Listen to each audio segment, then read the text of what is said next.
shoot in the mouth. So, I saw Superman yesterday, didn't want to rush out with a hot take, I wanted time to let it sit, digest, and although I love Superman, the more I thought about this, the more the issues started to bug me. This will be a spoiler-free review, I'm not going to go into too much detail on anything, I'm going to praise what works, and we're going to cover what doesn't, and there's a lot that almost works, but doesn't quite land. So, let's just start off with me and Superman. I grew up watching Lois and Clark, Donner's Superman on a VHS, when we only had 4 channels on the TV, and Justice League Unlimited, Smallville, the whole shebang. I love Superman, right? And I want this movie to work. And I wanted a hopeful Superman, one that, you know, is saving little kids and kittens and trees and all that stuff, versus what we got with Snyder, which is a more darker, Nolan-esque Superman. And although I didn't want to consider you comparing Cavill and Corenswet, I kind of want to do that to show you what I mean when we go through his performance, which is the first thing I'm going to cover. So, David Corenswet, I think he's fine as Superman, but there's a lot of times where he just comes across as too whiny. People were going to die!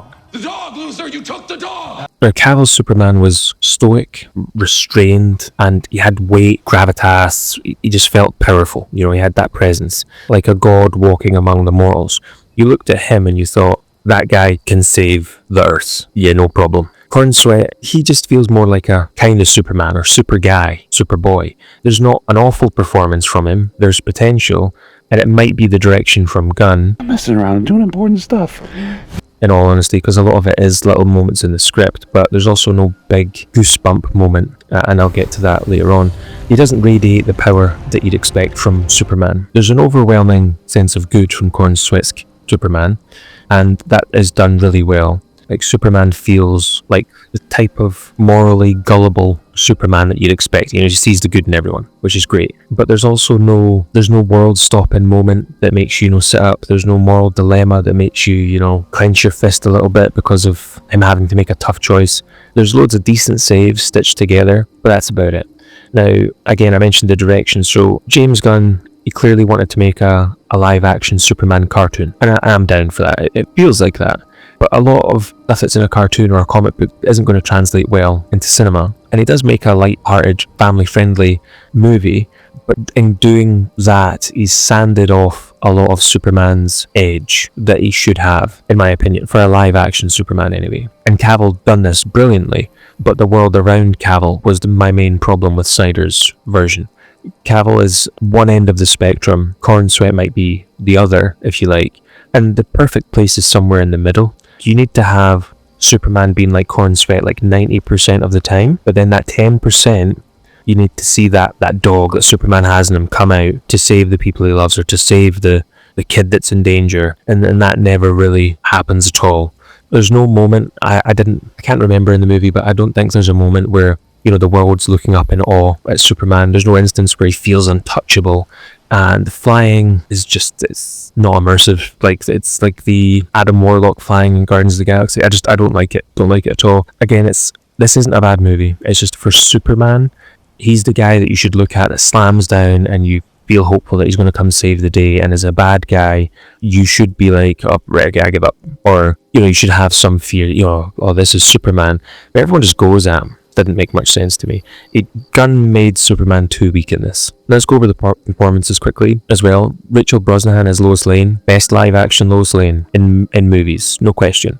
She's smart, sharp, commanding, everything Lois should be. Her chemistry with Clark works as well, and she feels like somewhat of an anchor throughout the movie. Nicholas Hoult as Lex is, I would say, the best cinematic Lex we've had for this generation at least. He's menacing, and I'm talking about cinema, not TV. He's menacing, brilliant, and manipulative. He's exactly what Lex needs to be, but then there's times where he's not those things, and it's just jarring. He goes from one extreme to the other. There's a couple of story decisions as well that I wasn't huge on that kind of undermines Lex's intellect, which is his main thing.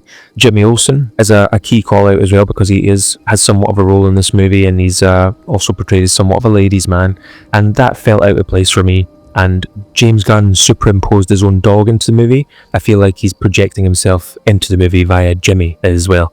Now, Perry White's fine. He's not really in the movie too much. Cat Grant, yeah, she's... Hey, buddy! Eyes up here! Doesn't really have much dialogue. The Justice Gang, Guy Gardner, fun. Good. I mean, I can't really complain. It's a Green Lantern. He does Green Lantern stuff, and that's quite good to see. The CGI for that's actually really good.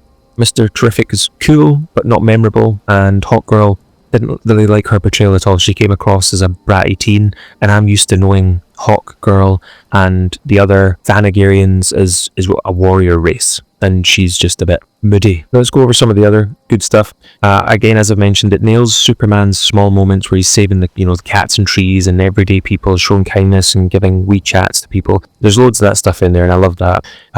There's not just big massive saves or him punching alien warlords.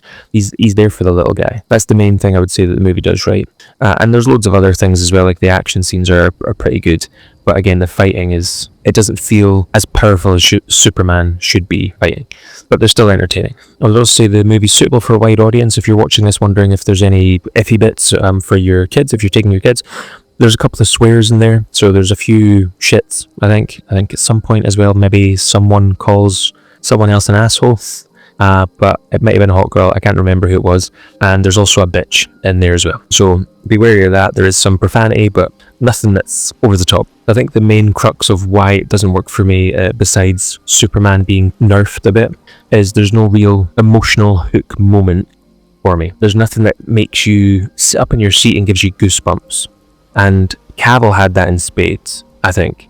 There's no speech that shook me, no rescue that overwhelmed me, loads of okay moments. And again, I don't know if it's the writing or the direction or Corenswet himself, but I never felt like I was watching Superman. The action scenes were slow, they lacked energy, whereas if you look at this version, which again, I don't want to compare them too much, but if you look at this version of Superman where he's fighting, that seems like a Superman fighting someone else of equal power. And Superman he doesn't have that in this. So final thoughts, I wanted to love this movie. I wanted to walk out grinning and hyped up and ready to, be positive and promote how good this movie is. Instead, I walked out just thinking, that was fine. I didn't mind that. It was an okay movie. It was entertaining, sure, fun to be had with the family, but that's about it. It's fine. It's not amazing. If I was to give this movie a rating, I'd probably give it like a 6 out of 10. That's pretty much it. Let me know what you thought of the movie if you've seen it below. Did it hit it for you or did it fall short? And I'll probably drop the spoiler review tomorrow, and I'll dive into the major changes of Superman's backstory and a lot of the things that I've mentioned in this about Lex and Superman's powers and so on and so forth. I'll go through them in more detail, so subscribe if you've not already to see that. Like the video if you've not liked the video, and again, let me know what you thought below. So thanks very much, cheerio.